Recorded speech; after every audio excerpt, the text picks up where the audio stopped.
friends, and welcome to this episode of Heroes Headquarters. Today, we are honored to be highlighting a valued member of CRAN's Medical Advisory Board, Dr. Dan Schiller, surgical oncologist at the Royal Alexandra Hospital in Edmonton and colorectal cancer survivor, Dawn Goulding, who fondly refers to Dr. Schiller as her savior. At the age of 30, while expecting her third child, Dawn was diagnosed with colorectal cancer and was required to seek out a highly skilled surgeon to help save her life.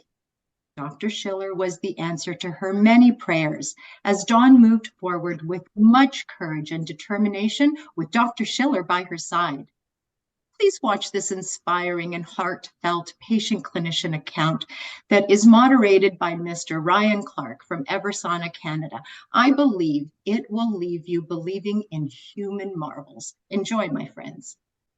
Dr. Dan Schiller is a surgical oncologist working at the Royal Alexandra Hospital and an associate professor with the Department of Surgery at the University of Alberta. Currently, he works in the Division of General Surgery with an interest in gastrointestinal surgical oncology and sarcoma. Dr. Schiller served as the program director of the General Surgery Residency Program at the University of Alberta from 2008 to 2013, and was the site section head for general surgery at the Royal Alexandra Hospital from 2012 to 2020. In addition to all of Dr. Schiller's many achievements and commitments, he is a valued member of CRAN's Medical and Scientific Advisory Board. In January 2007, at age 30, Dawn found out that she was expecting her third child. However, what was expected to be a normal pregnancy quickly changed when significant symptoms developed, eventually landing her in a hospital emergency room with sepsis. An MRI then revealed a significant mass, and a biopsy showed that mass to be malignant. After giving birth to a beautiful baby girl, Dawn was told to find a surgeon with the kind of experience required to remove a large mass the size of the one that she had. So Dr. Schiller, let me begin with you. Can you tell us a little bit about your practice and how you help and support your patients through their journey? Yeah, thanks. So I'm a surgical oncologist, which usually means that you go through general surgery training first, and then you do a couple of extra years in fellowship level training. So I went to the University of Toronto to do 2 more years in surgical oncology. So getting more experience dealing with more complex cancer cases. And now I work at the Royal Alexandra Hospital. So my week would consist of a clinic where you see new patients who might need surgery, and you see post-operative patients who have had surgery. And then obviously in the operating room, doing elective surgery or cancer surgery, doing some endoscopy, so colonoscopies and gastroscopies to investigate people who might have cancer, or to visualize people who have cancer to plan for surgery. And then also taking part in the general surgery call schedule, so doing emergency surgeries as well. So in addition to what you've just described for us, are there any specific kinds of patients or specific kinds of challenges that you are often called in to provide as a surgical oncologist? Yeah, so again, the more complicated cancer cases, I mean, a lot of colorectal cancer cases are fairly straightforward, but as we'll talk about in Dawn's case, if they get large and stuck on other organs or invading other organs, then the surgery can be quite a bit more complicated. So that is a case where a surgical oncologist might be consulted if someone needs what we call a multivisceral resection, so not just the colon but other adjacent structures.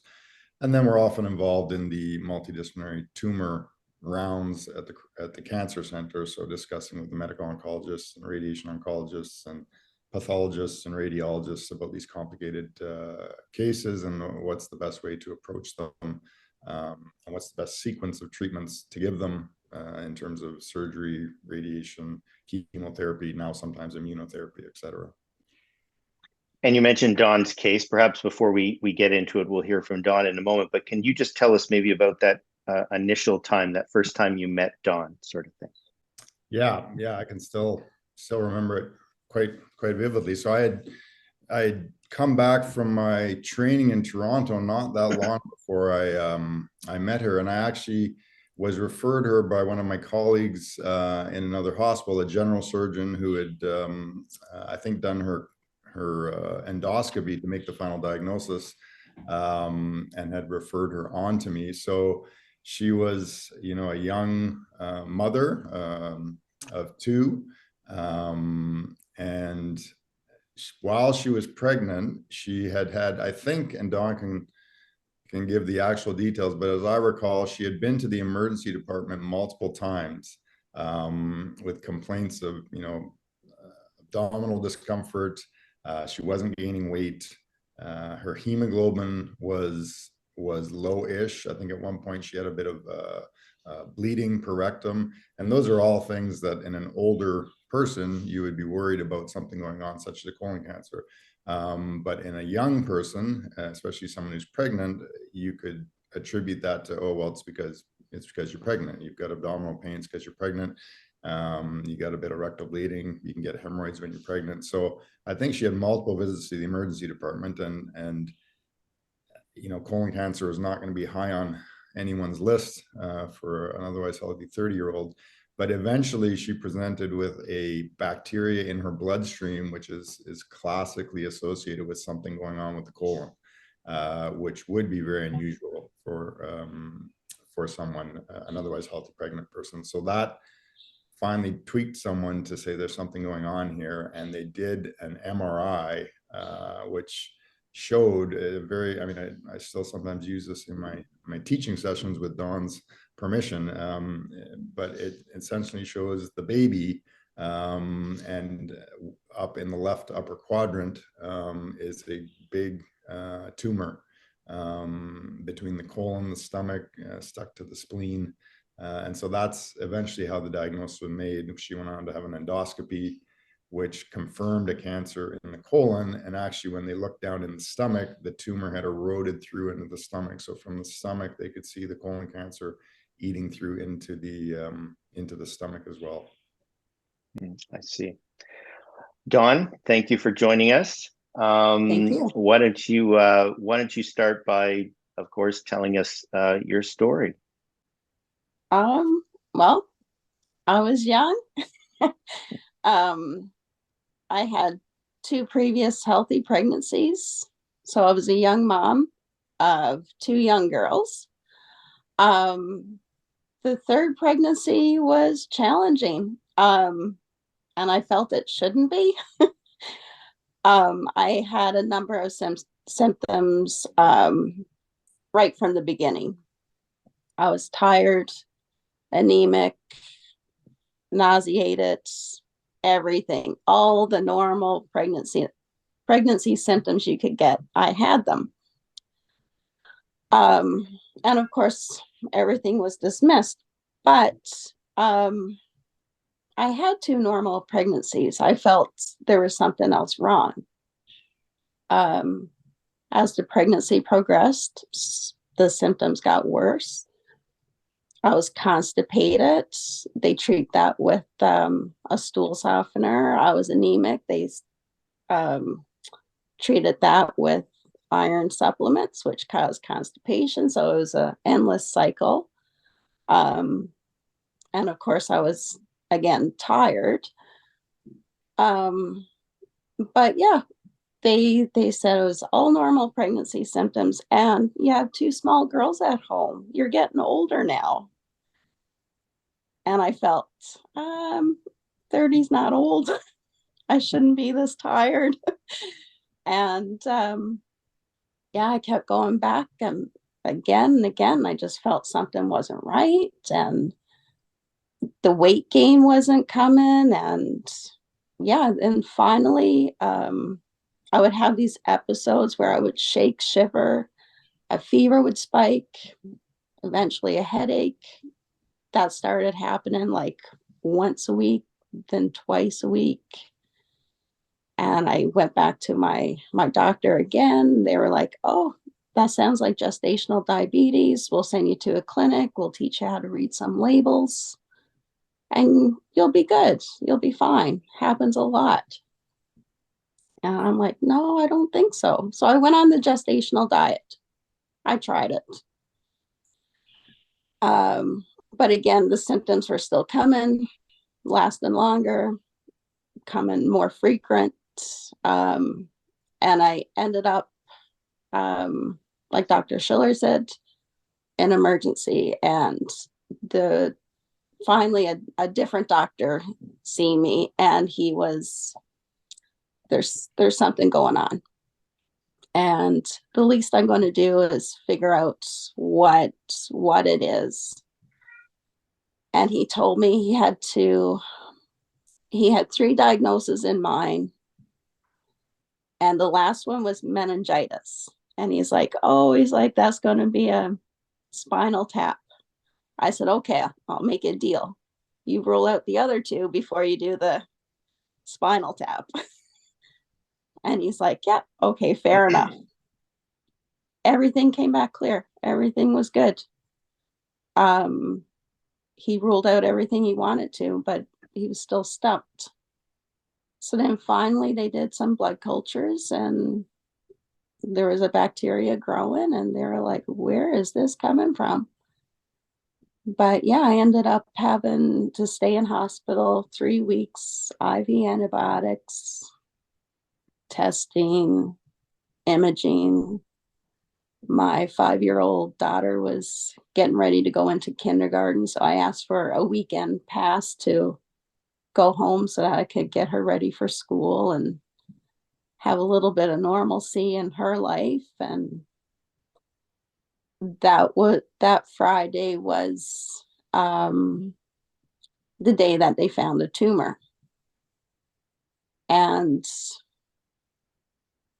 your whole world changes, like, and at that point you don't know if it's cancer or not, so you're hoping for the best but trying to prepare for the worst. And when you're 30, how do you even do that? Like, you think you're going to live forever and nothing's ever going to happen, but you learn differently. Yeah. So more testing, biopsies came back, yeah, it's cancer, but now we don't know what kind of cancer. Baby was so big, the tumor was so big, so on this MRI you can see the baby, you can see the tumor, but you couldn't tell where one started and one stopped, kind of thing. So they induced, and then they did a colonoscopy just to see where they had to do the cuts and make a plan. And from that point, the original surgeon, she said, I can't do this. It's too big. She's like, from just what I see on the scope, she's like, your stomach's involved, possibly your spleen. She's like, I can't see your liver. So we have to send you for a CT scan on your liver to make sure that if that's clear. If there's anything on your liver, you're not going to find a surgeon that's going to do a surgery. So finally got CT of my liver and it was all clear. And I remember that night, like, I was at home, my family was there, and we were celebrating. It was so good, like, to finally have one piece of good news. Like, we knew I had a cancer that had probably infected 5 more organs, but it wasn't in the liver, and I still stood a chance. So we had to go on a wait list for a referral or for a surgeon who would have all this experience, because my surgery was going to be so big. She let us know it could take a while. And I was like, I don't have this time. Like, it's there. It's got to come out. And she's like, well, you need someone with experience. So it didn't take very long. we were contacted by Dr. Schiller's office. And it was so funny because we had the very first appointment in the morning. It was myself, my dad, and my sister.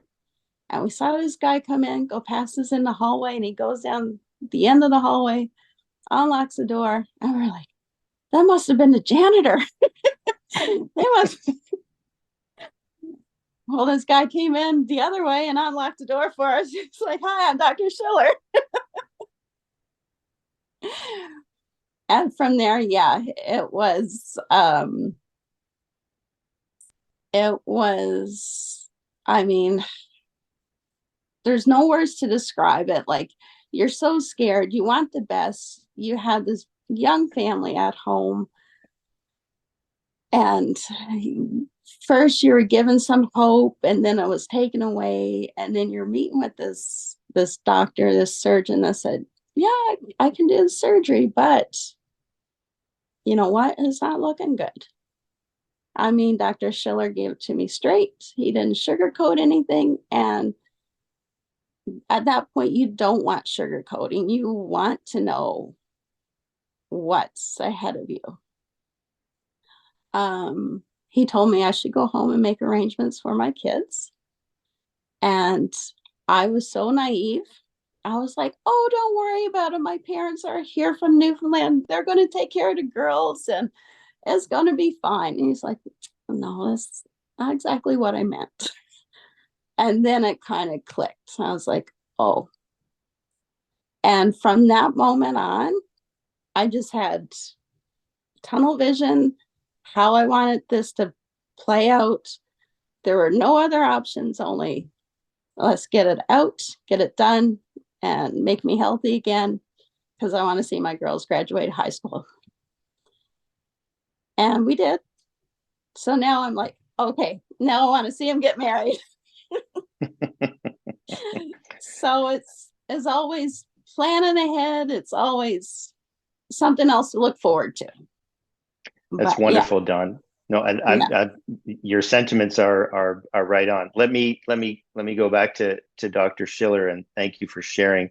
So, Dr. Schiller, before we get into, because I'd like you to maybe tell us a little bit about the surgery that you actually performed, but before we get to that, can you tell us anything that struck you about Dawn? She described that first meeting where you walked by them in the hallway, but was there anything about Dawn that really sort of struck you as you were having this obviously very frank conversation with her? Yeah, you know, it was a long time ago, but I actually don't remember the opening the door, but I think we probably squeezed her in early in the morning when we got this urgent referral. I do remember that, you know, she's obviously got a lot of courage, and her family has always been around. I mean, her sister, I think, was at every appointment, so she's got a strong family. Yeah, fairly calm considering what she was dealing with. I mean, obviously scared, obviously, you know, anxious, but sort of that steely determination that, okay, if that's what we got to do, then let's do it. So can you tell us about the surgery that you performed on Dawn a little bit more in detail? Yeah. So she had a very big tumor in the left, what we call the left upper quadrant, the left upper area of her abdomen. It was coming from the colon, but it had invaded into the stomach, and it was also stuck on the spleen. And when the tumor is that big, our imaging is pretty good, but you never know 100% what you're going to have to do or what you're going to find until you get in there. So we do as much imaging as we can to predict if we can get it out and make sure there's no spread, as she said. If it's, you know, if things are all over the lungs or all over the liver, then often there's not much we can do. But so we obviously put her off to sleep, had to make a fairly big incision, and had this big tumor coming from the colon. So we had to resect a portion of the colon. It was invading into her stomach, so we had to resect a portion of the stomach, and also stuck on the spleen, so we had to take the spleen out as well. Fortunately, did not find any evidence of spread to the liver. We always try to clear out as many lymph nodes as we can. So those are, the cancer can spread to these little glands or little lymph nodes, which you have all over our body. So you need to get a proper lymph node clearance. Then obviously you need to get what we call negative margins. So you need to get the whole tumor out. As I tell my trainees, there's no point in taking 99% of a cancer out, because if we leave anything behind, it'll just grow back. So you have to be, you can't sort of shave it off of things. If it's stuck on something, you have to take that with it. So fairly big surgery, and the bigger the surgery, the higher the risk of complications. When you put the bowel back together, that's got to heal, so you don't end up with a leak and get an ostomy. The same thing with the stomach. But she was otherwise young and healthy, so she definitely had that going for her, and thankfully she did well. She recovered well. We didn't have any major complications, the usual pain from the incision, but she did well from the surgery. And then after that, it's a matter of waiting for the final pathology report. So the final pathology report will tell you how big it is it into the lymph nodes, and then most importantly, are your margins clear? Are the edges of where you took it, did you get it, essentially, did you get it all, is what people want to know. But when a tumor is that big, there's always the worry, which I think I tried to make clear to Dawn. There's always the worry that we take everything that we could see out, but there could be cancer cells hiding in the lung or in the liver. So we think we've done a great job, and 6 months later, the first scan shows 3 new spots in the liver or 4 new spots in the lung. So that is always the worry.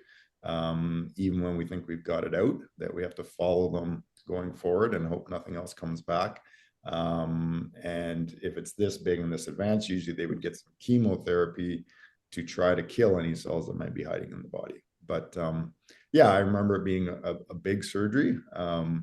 So obviously she was anxious, and probably I was a little anxious as well, because you want things to go perfectly, and she did well, thankfully.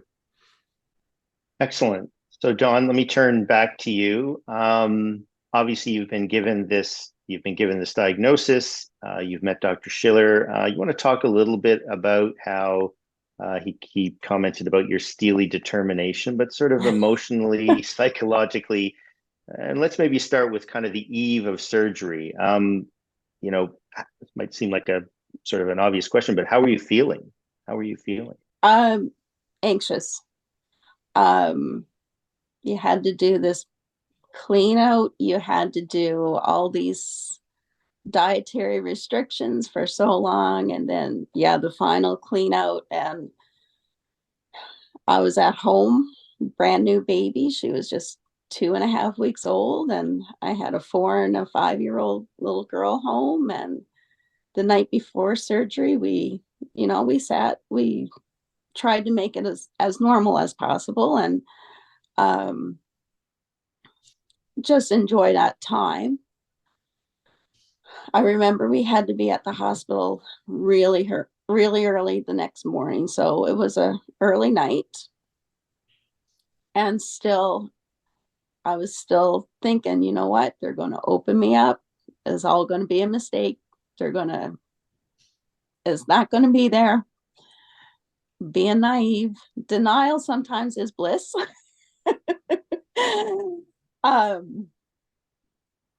But yeah, and I remember my dad and my sister again took me to the hospital, and they waited with me, and nurses got me prepared. And I remember going into the next room. They did let my sister go that far with me, and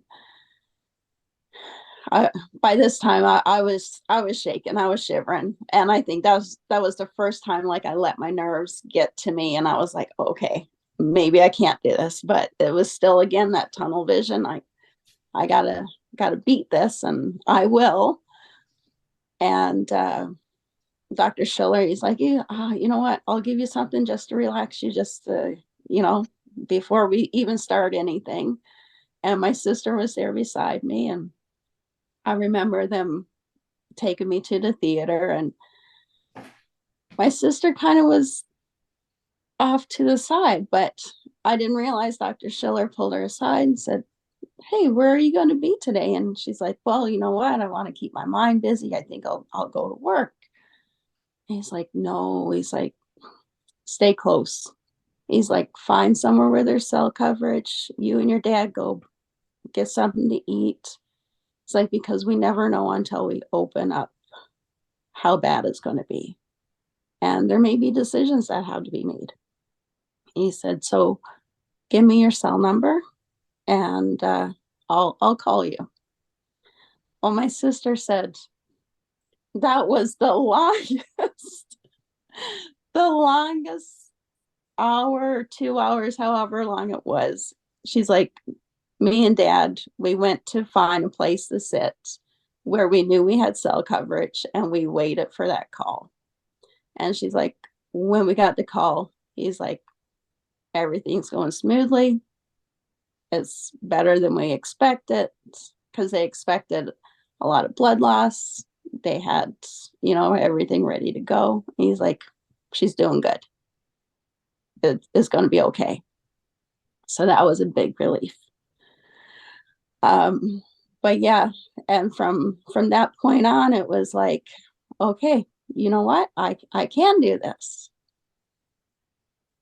Until we got pathology back, and it was like, oh, 6 out of 96 lymph nodes were positive. I'm like, "That's great." He's like, "No." I'm like, "But that's so low." And he's like, "No, that means you have to go to the cross cancer, and you're going to have to do some chemotherapy." And I think that hearing that was the worst part of anything else, because I had pictured people being so sick. I pictured these older people being sick and feeble, and just, I didn't want to go there. Well, my first visit, you walk in through the door and you get this feeling of hope. You feel these vibes coming at you. It's positive, and it's, nobody looks sick. And further into my treatments, my sister and I would say, "Okay, which one do you think is the patient?" We played this little game, and it, it was a wonderful experience. Like, and I tell people now, like, you know what? It's scary, and you're full of anxiety, but take it one day at a time. Just breathe. Just breathe. Yeah. Just breathe. That's probably very good advice. Dawn, just before I move on to Dr. Schiller again, did CRAN play any role in your journey at this time? No, CRAN wasn't around. I did look into like young survivors groups. Even like the internet wasn't that big. Google wasn't, it was there, but not as big as what it is now. I looked for support groups. There was nothing. Young adult cancer survivor, I found that group, but it was like a number of years after my diagnosis and everything. But now I am employed at the Cross Cancer Institute. I see a lot of colorectal cancer patients. And when I recognize, okay, this person might need some supports, or is anxious, or is reaching out, I'll gladly tell them about CRAN, and I'll tell them about some of the resources and supports. And hey, you know what? Just look them up. Do a Google search. They're there. Use them. Yeah. And excellent. Like before, like Dr. Schiller was saying, it was an older person's disease. But being at the cross now, you can see more and more younger adults coming in. So the need is there. So yeah, I recommend it to anybody who has questions or is looking for support. Good. Very Yeah. good. And Schiller, just staying on CRAN for a second, you're a member of their medical and scientific advisory board. Can you tell us from your perspective, your experience or the role that you've seen CRAN play in helping patients and families? Yeah, so we had, with Dawn's help, before COVID, we had actually tried to start, or we did start a support group, so a colorectal cancer support group here in Edmonton. We partnered with a wonderful organization called Wellspring, who are actually sort of dedicated to cancer survivors, and they allowed us to use their facilities, and we try to have a monthly or bi-monthly meeting with people. And somehow, I can't even remember how, but somehow I got in touch with Philomena. I think she got in touch with me, maybe, for CRAN, and asked me to get involved, which I gladly did, and I've been involved now, I think, for three or 4 years, maybe. So yeah, I think it's a fantastic organization, and kudos to Philomena, who drives it. We've had a couple of symposiums. I think it's just a great resource for people with colorectal cancer, specifically people, young adults with colorectal cancer, which unfortunately is becoming more and more common, because it's a scary journey. I mean, cancer is a scary word. And sometimes doctors are not the only people that people want to talk to. They want to talk to other survivors. They want to talk to other patients, and see what they've gone through. No matter how well we try to communicate things along, what the doctors have to say is only one small part of it. And talking to other survivors is so important. And having a central place with all the proper resources and up-to-date studies, and just knowing your options, I think is great. So this is Colorectal Cancer Awareness Month, and one of the biggest problems with this disease is the lack of awareness and education. It is, I would say it's the neglected stepchild of the cancers. You look at the ones that get all the media, or not all the media, but a lot of media and a lot of the money. They have excellent survival rates, the ones you hear about the most. Whereas colon cancer, people do not want to talk about, I would guess that anyone watching this knows somebody who's had colon cancer. It is very common in Canada and North America. It's extremely common. Lots of Canadians dying from it, suffering from it, and yet we don't talk about it that much. It doesn't get the press. It doesn't get the resources. So, kudos again to organizations like CRAN that are trying to fix that and trying to raise the awareness. Thank you. I think you've touched on some very, very, very key points. So, Dawn, maybe just to wrap up, any piece of guidance that you would give to patients who are sort of starting out on their journey? I noticed in our prep work, when I read your story, one of your quotes was, "Never lose hope." That struck me as something that I thought was important. But anything else that you'd like to add for people that are watching? Definitely never lose hope. I mean, the prognosis I was given was grim, but I celebrated the little things, like every little thing, and don't ever lose that light, but also advocate for yourself. Like, I went to doctor after doctor after doctor. I knew something was wrong.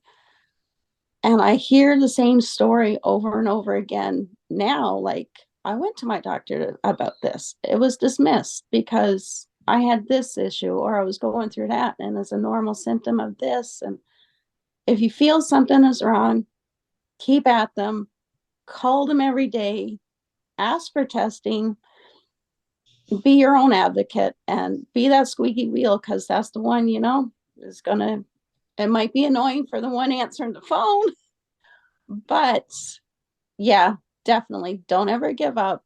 Don't lose that hope. I mean, yeah, it was doom and gloom for me, but I chose not to accept that. And yeah, don't ever lose hope. one day at a time. You can do it. Excellent. Wonderful advice.